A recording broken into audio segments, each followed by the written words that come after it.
क्या बुद्ध मानते थे कि पूर्व जन्म का भविष्य पर प्रभाव होता है?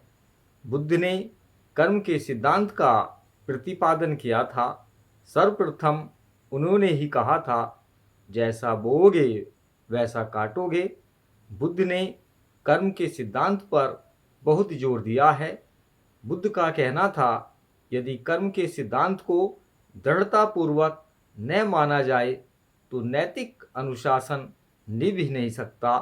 बुद्ध के कर्म के सिद्धांत का संबंध मात्र कर्म से था, और वह भी वर्तमान जन्म के कर्म से। तो कर्म का एक वृद्धि प्राप्त सिद्धांत भी है। इसके अनुसार कर्म का अर्थ है पूर्व जन्म का कर्म अथवा पूर्व जन्मों के कर्म। यदि आदमी का जन्म गरीब परिवार में हुआ है तो यह उसके पूर्व जन्म के बुरे कर्म का परिणाम है। यदि एक आदमी धनी घर में पैदा हुआ है तो यह उसके पूर्व जन्म के अच्छे कर्मों का परिणाम है।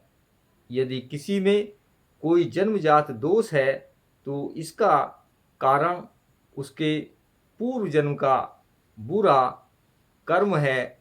यह एक बड़ा ही खतरनाक सिद्धांत है, क्योंकि यदि कर्म की यह व्याख्या स्वीकार कर ली जाए तो मानव प्रयास के लिए कहीं कुछ गुंजाइश नहीं रह जाती। पूर्व जन्म के कर्म से ही सभी कुछ पूर्व निश्चित रहता है। यह वृद्धि प्राप्त सिद्धांत भी बहुधा तथागत बुद्ध के सिर मढ़ दिया गया है। क्या तथागत भगवान बुद्ध ऐसे सिद्धांत को मानते थे?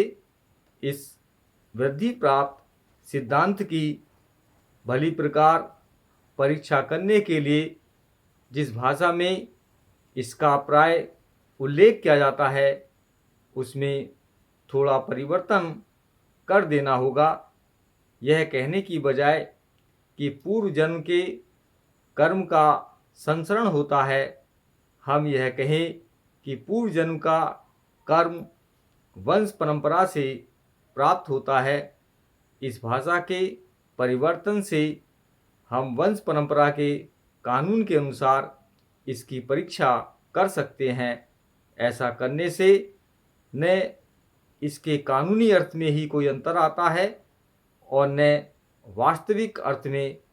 इस भाषा के परिवर्तन से दो प्रश्न ऐसे हैं जो आसानी से पूछे जा सकते हैं और दो कदाचित अन्यथा न पूछे जा सकते, और जिनका बिना उत्तर दिए बात स्पष्ट नहीं होती। पहला प्रश्न यह है कि पूर्व जन्म का कर्म वंशानुगत क्रम से कैसे प्राप्त होता है, उसकी क्या विधि है। दूसरा प्रश्न है कि वंशानुगत क्रम के हिसाब से पूर्व जन्म के उस कर्म की अपनी स्थिति क्या है। क्या यह वंशानुगत क्रम से प्राप्त कोई गुण है अथवा स्वयं अर्जित किया हुआ कोई गुण है। वंशानुगत क्रम के हिसाब से हमें अपने माता पिता से क्या प्राप्त होता है। विज्ञान के अनुसार सोचें तो नए प्राणी का आरंभ उस समय से होता है जब वीर्य और रज का संयोग होता है। प्राणी की उत्पत्ति तभी होती है जब वीर्य कण रज कण में प्रवेश करता है। हर मानव का श्री गणेश तभी होता है जब दो जीवित कण मिलकर एक होते हैं। माता का रज कण और पिता का वीर्य कण। इस विषय की चर्चा करने के लिए जो यक्ष तथागत बुद्ध के पास आया था, उसे बुद्ध ने कहा था कि आदमी की उत्पत्ति माता पिता पर निर्भर करती है। उस समय तथागत बुद्ध राजगृह में इंद्रकूट पर्वत पर ठहरे हुए थे। तब एक यक्ष तथागत बुद्ध के पास आया और उसने उन्हें इस प्रकार संबोधित किया, आपका कहना है कि केवल रूप जीव नहीं है, जो जीव सशरीर कैसे होता है, जीव को यह हड्डियों और आंतों का ढेर कैसे प्राप्त होता है, माता के गर्भ में जीव किस प्रकार लटकता रहता है, इसका तथागत ने उत्तर दिया। सर्वप्रथम कलल होता है, तब अबुर्ध होता है, तब पेशी होती है, तब घन होता है और घन में ही बाल और नाखून आदि उत्पन्न होते हैं। और माँ जो कुछ भी खाना पीना खाती है उससे बालक माँ के गर्भ में बढ़ता है। हिंदू सिद्धांत इससे सर्वथा भिन्न है। इसका कहना है कि शरीर तो वंशानुगत अथवा माता पिता से प्राप्त है, किंतु आत्मा नहीं। यह शरीर में बाहर से प्रवेश करती है या करता है, कहाँ से, यह बात इस सिद्धांत में स्पष्ट नहीं की गई है। दूसरा प्रश्न है कि पूर्व जन्म के उस कर्म की अपनी स्थिति क्या है, क्या वह वंशानुगत क्रम से प्राप्त कोई गुण है अथवा स्वयं अर्जित किया हुआ कोई गुण है। जब तक इस प्रश्न का उत्तर न मिले तब तक वंशानुक्रम के वैज्ञानिक सिद्धांत के अनुसार इसका परीक्षण नहीं हो सकता। लेकिन मान भी लिया जाए कि इस प्रश्न का इधर उधर कुछ भी उत्तर संभव है, तो हम विज्ञान की सहायता से यह कैसे निर्णय कर सकते हैं कि यह सिद्धांत कुछ बुद्धिसंगत है अथवा एकदम मूर्खतापूर्ण। विज्ञान के अनुसार बालक वंश परंपरा से अपने माता पिता के गुण प्राप्त करता है। कर्म के हिंदू सिद्धांत के अनुसार अपने माता पिता से शरीर के अतिरिक्त और कुछ नहीं प्राप्त करता।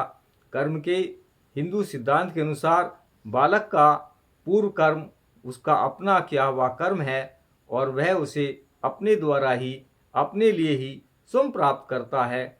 माता पिता बालक को कुछ नहीं देते, बालक ही सब कुछ साथ लेकर आता है। इस तरह का सिद्धांत बेहूदगी से कम कुछ नहीं है। बुद्ध इस प्रकार की बेहूदगी में विश्वास नहीं करते थे। इसकी चर्चा चलने पर कि क्या आदमी अपने भले बुरे कर्मों के परिणाम से मुक्त हो जाता है, स्थविर नागसेन ने राजा मिलिंद को उत्तर दिया था, यदि पुनरुत्पत्ति न हो तो वह अपने कर्मों के फल से मुक्त हो जाता है, यदि हो तो नहीं।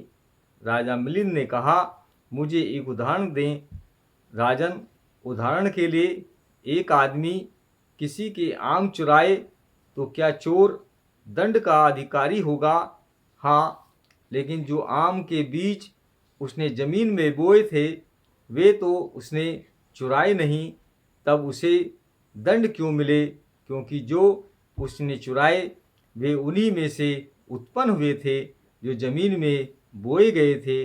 ठीक इसी प्रकार यह नाम रूप कर्म करता है, भले या बुरे, और उस कर्म से दूसरा नाम रूप जन्म ग्रहण करता है।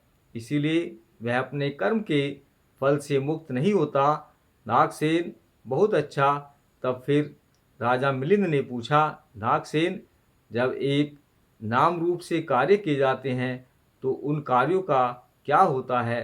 राजन, वे कर्म की छाया की तरह पीछा करते रहेंगे। क्या कोई उन कर्मों के बारे में बता सकता है कि ये कर्म कहाँ है अथवा वहाँ है? नहीं, मुझे एक उपमा दें। तो हे राजन, या कोई किसी वृक्ष के उन फलों को दिखा सकता है और यह बता सकता है कि ये यहाँ है अथवा वहाँ है? निश्चय से नहीं। इसी प्रकार राजन, जब तक जीवन स्रोत का उच्छेद नहीं होता तब तक कृत कर्मों को बता सकना असंभव है। नागसेन, बहुत अच्छा। नमो बुद्धाय।